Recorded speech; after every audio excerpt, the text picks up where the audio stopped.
Sekarang gue lagi mau ke barbershop. Tebak gue mau ngapain? Ikutin gue. Bang. Malam. Mau cukur? Cukur? Bisa? Iya. Jadi kalian semua yang nantangin gue 1 juta subscriber botak.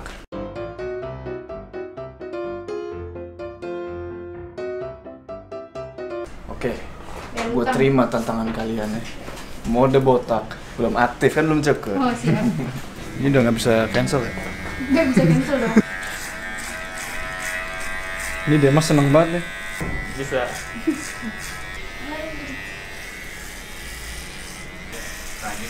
Segini. Udah gitu aja. Hah? Udah gitu aja. Gini. Di ujung lagi. Ngample. Jangan. Bener nih. Ah udah habisin. Ngaco lu. Ini after, udah ya. Utang gue selesai ya, lu jangan minta aneh-aneh lagi udah.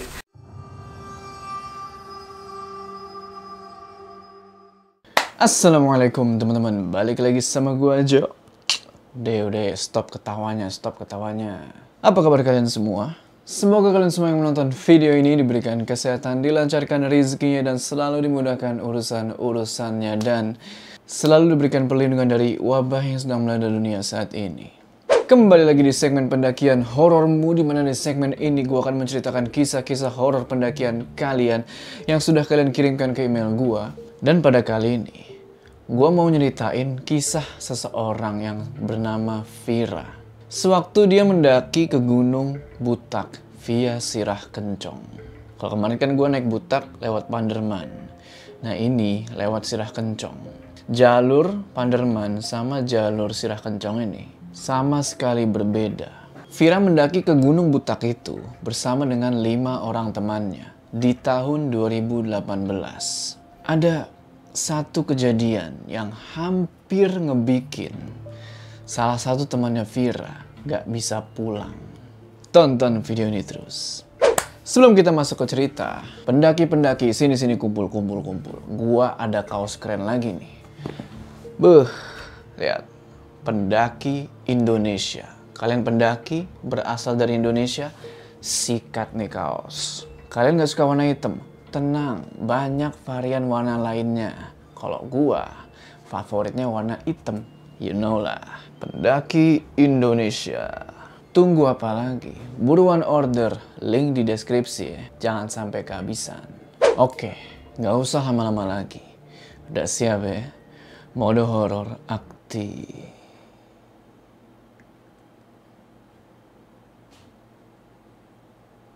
Jadi, pas lagi liburan sekolah, Vira berinisiatif buat ngajak ke-5 temennya naik gunung. Yaitu Reni, Adi, Adit, Kayla, dan Hanif. Nah, tujuan mereka adalah Gunung Butak via Sirah Kencong. Karena ke-5 temannya Vira ini udah lama juga nggak naik gunung, ya mereka langsung seneng tuh pas diajakin kayak gitu. Nggak pakai bak bibu, mereka ngeiyain. Singkat cerita, setelah semua perlengkapan udah disiapin, tibalah hari pendakian. Dan mereka semua sepakat buat ketemu di salah satu taman. Mereka berangkat menuju ke base camp Sirah Kencong itu pakai motor. Dan sampai di base camp itu kalau nggak salah jam 2 siang. Layaknya pendaki pada umumnya. Ketika sampai di base camp ngapain? Urus simaksi dan packing ulang perlengkapan. Waktu berlalu dan udah masuk jam 3 sore. Sebelum Vira dan teman-temannya itu mulai pendakian, si bapak petugas base camp ngasih sebuah pesan. Hati-hati ketika sedang mendaki. Jangan gegabah dan tetap fokus. Jaga perilaku, sopan santun, dan omongan. Ketika kalian mengalami sesuatu atau melihat sesuatu, jangan diceritakan waktu pendakian. Vira dan teman-temannya cuman ngangguk-ngangguk aja tanda ngerti. Oke, setelah ngedengerin nasihat dari bapak itu, pendakian pun dimulai. Baru jalan sekitar 40 meteran lah dari base camp. Baru masuk ke kebun-kebun teh tuh, tiba-tiba Vira ngerasa kok punggungnya ini jadi tambah berat. kayak ada yang nemplok lagi nih di tas carrier-nya dia. Dan di saat yang bersamaan, si Hanif ini tiba-tiba batuk-batuk. Kayak tapi Vira sama Hanif nganggap hal itu biasa lah. Berusaha buat nggak menduliin. Mereka terus jalan tuh sampai kurang lebih 1 jam mereka jalan. Pada akhirnya mereka tiba juga di pos 1 dan mutusin buat istirahat sebentar. Setelah istirahat sekitar 5 menit, mereka pun ngelanjutin perjalanan menuju ke pos 2. Baru jalan 5 menit, nggak tahu kenapa si Kayla ini terus-terusan natap ke arah semak-semak. Nggak tahu, kayak ada yang menarik aja tuh di sekitar semak-semak. Terus tuh sambil jalan, sambil ngeliatin semak-semak kan. Nah, sekitar 30 menit dia jalan. Tiba-tiba, dia jatuh, pingsan. Sontak Vira sama yang lainnya kaget.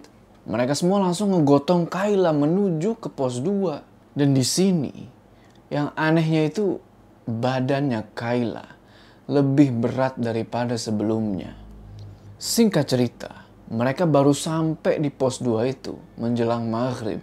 Si Adi terus bertanya-tanya kan tuh, dia mikir kok lama banget sampai pos 2. Tapi Vira di situ ngingetin Adit buat jangan mikir yang macem-macem. Di pos 2 itu, mereka semua nungguin Kayla sampai dia sadar. Oh iya, sebagai info, menurut orang tuanya Vira itu punya semacam kekuatan. Katanya Vira ini punya 2 kodam. Kodam itu semacam pendamping, yaitu dalam wujud harimau putih dan serigala. Tapi sebenarnya Vira sendiri nggak yakin. Karena menurut dia, manusia itu cuma punya 1 kodam. Nah, apakah kodam-kodam ini berpengaruh buat Vira? Kita lihat nanti. Oke, sekitar 10 menit kemudian di pos 2 itu, akhirnya Kayla sadar. Tapi dia sadar itu kayak orang yang ketakutan. Mukanya pucat kayak habis ngeliat setan. Lalu tiba-tiba Tinggalkan aku di sini. ngedenger itu, sontak teman-teman yang lain kaget. Dan Vira di situ ngerasa kalau Kayla ini nggak beres. Di saat semua masih terkaget-kaget sama ucapannya Kayla, tiba-tiba Hanif jungkir balik ke belakang, ke arah sebuah batu besar yang ada di pos 2 itu. Tambah kaget lagi teman-teman yang lain, kecuali Kayla karena emang dia masih belum sadar. Vira pun langsung nyuruh Adit buat nolongin Hanif. Nah, baru Adit pengen ngelangkah ke arah Hanif, tiba-tiba mereka yang ngedenger suara Hanif ketawa itu langsung merinding. Dan setelah ketawa itu, Hanif pingsan. Udah 40 menit mereka di pos 2 itu. Dan Adit pun bilang, kita harus sampai puncak sebelum besok maghrib. Vira sempat ragu dan takut buat ngelanjutin pendakian itu. Tapi nggak lama kemudian, si Kayla udah mulai sadar. Si Hanif udah mulai sadar. Bisa dibilang udah mulai membaik lah. Dan pada akhirnya Vira dan yang lainnya pun ngelanjutin perjalanan menuju ke pos 3. Di perjalanan dari pos 2 menuju ke pos 3, nggak kejadian apa-apa. Mereka jalan tuh, udah bisa bercanda-bercanda, ketawa-ketawa. Nggak kerasa mereka sampai di pos 3 itu jam 9 malam. Karena udah makin malam dan nggak mau ngambil resiko, mereka pun mutusin buat ngediriin tenda dan bermalam di pos 3 itu. Selesai ngedirin tenda, mereka pun mencar nih buat nyari kayu. Rencananya mereka mau bikin sebuah perapian. Di pos 3 itu ya, itu sepi. Cuman ada tenda yang baru mereka diriin itu. Oke, setelah mereka dapat kayu-kayu yang cukup, mereka pun balik ke tenda nih. Nah, di situ mereka semua ngeliat ada sekitar 5 tenda pendaki di situ. Ingat kan yang tadi gue bilang? Padahal sewaktu mereka ngedirin tenda, gak ada tenda lain. Dan gak ada satupun orang di sana. Dan yang bikin lebih aneh lagi, itu tenda-tenda kok kayak tenda zaman dulu. Mereka deketin lah tenda-tenda itu kan.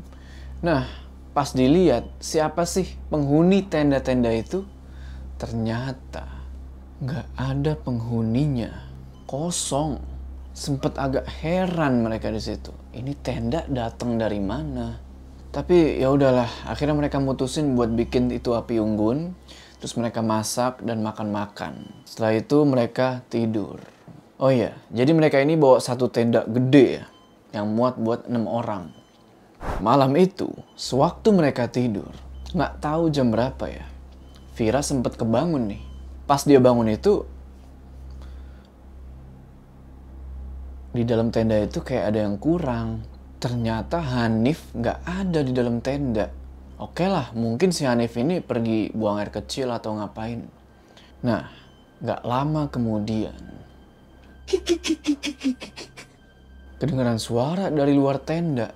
Dan suara itu mirip sama suaranya Hanif. Sontak Vira keluar tenda tuh buat nyari Hanif. Baru mau keluar tenda, tiba-tiba ada yang nepok pundaknya dia. Vira di situ sempet takut dan merinding.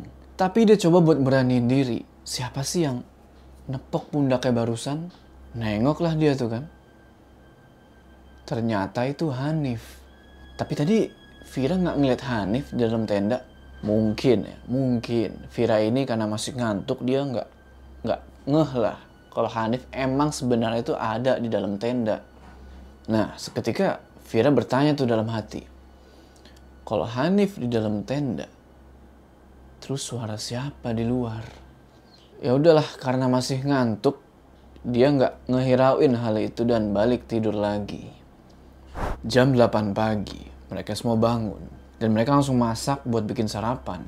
Karena setelah makan itu mereka mau ngelanjutin perjalanan menuju ke pos 4. Oh iya, ingat kan tenda yang semalam? Tenda-tenda itu udah nggak tahu kemana. Setelah mereka selesai sarapan, mereka pun ngelanjutin perjalanan menuju ke pos selanjutnya. Di perjalanan menuju ke pos 4 ini, nggak ada gangguan-gangguan mistis. Cuman, trek menuju ke pos 4 ini susah banget. Dalam artian terjal. Mereka baru sampai di pos 4 itu sekitar jam 10 pagi.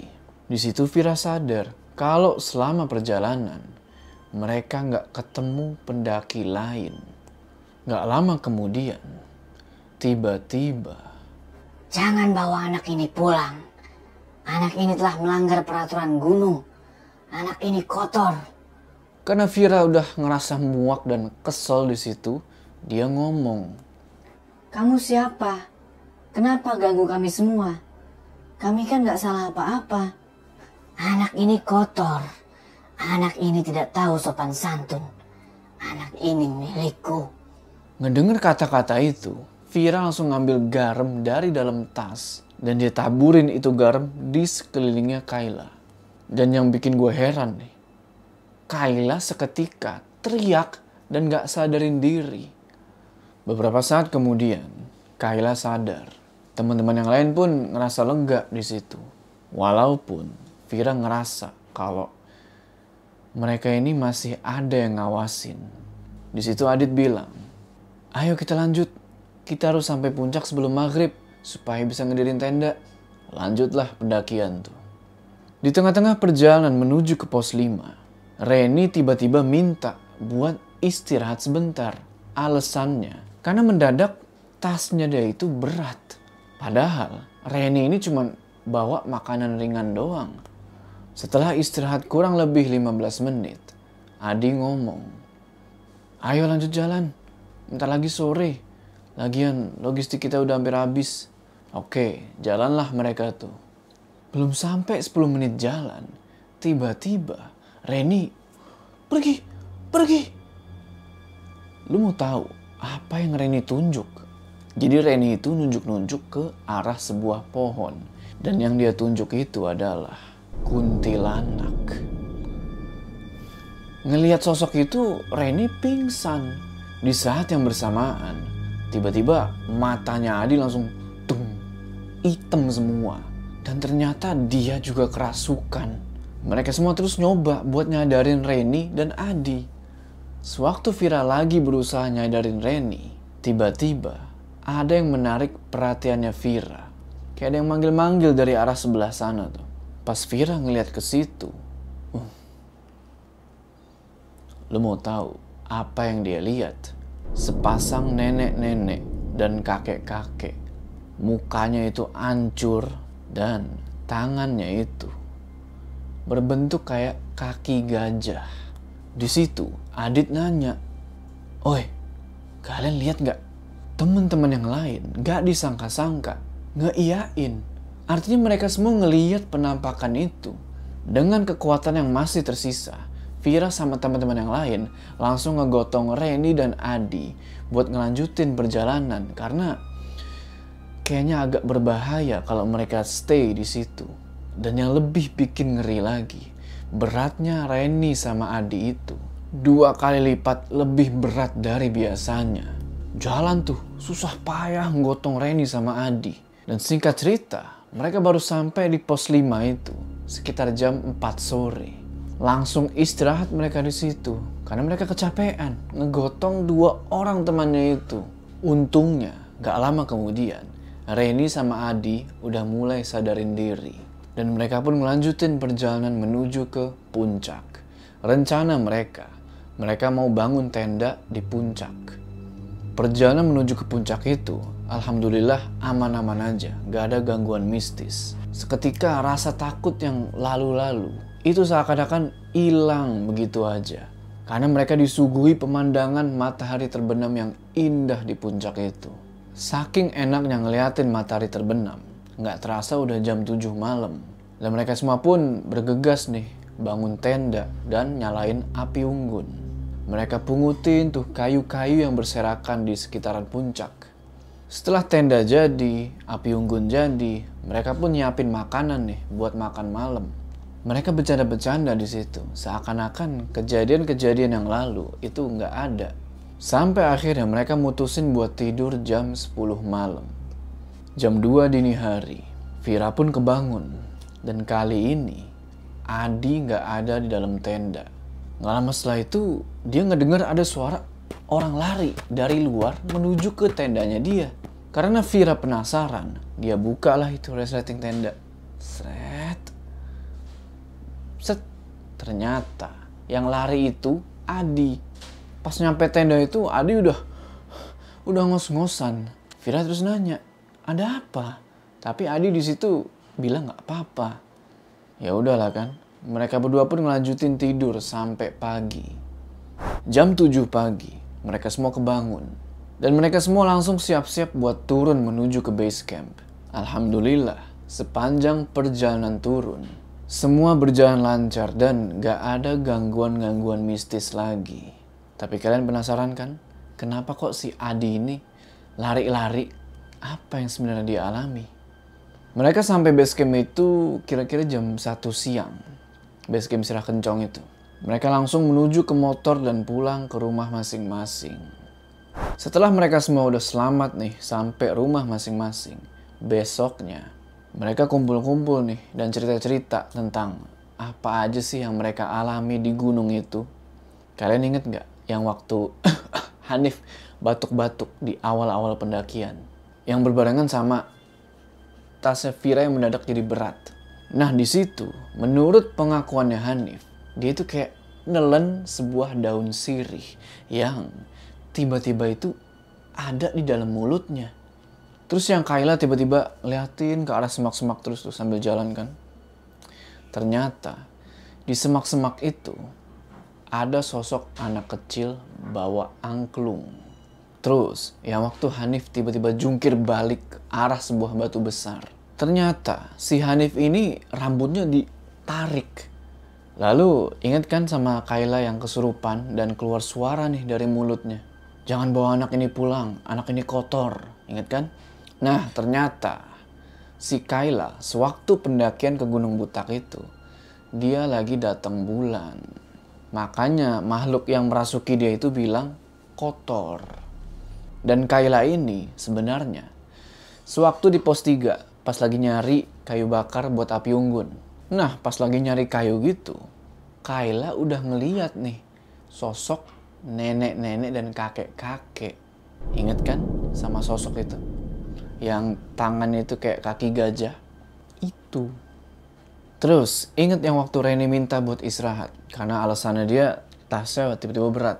Sebenarnya, itu bukan karena tasnya dia yang tiba-tiba berat. Tapi, karena dia ngelihat sosok hitam gede di depan mereka. Makanya dia minta istirahat itu, biar berhenti. Nunggu supaya sosok hitam itu hilang dulu. Dan yang terakhir nih, yang sewaktu Adi lari nih, menuju ke tenda. Yang pas di puncak. Lo mau tahu apa yang bikin Adi lari-lari kayak gitu? Dia ngeliat sosok nenek-nenek yang tadi. Cuman kali ini, di tangannya itu, dia megang gergaji. Makanya Adi lari. Daripada di gorok kan? Oke teman-teman, gimana tuh tadi ceritanya? Coba, apa pesan yang bisa kalian ambil dari cerita ini? Tulis di kolom komentar ya. Sebelum kita berpisah, jangan lupa kalian like video ini, dan bagi yang belum subscribe, ayo subscribe sekarang ke channel ini supaya kalian gak ketinggalan cerita-cerita horor selanjutnya. Gua Jo, sampai ketemu di cerita selanjutnya.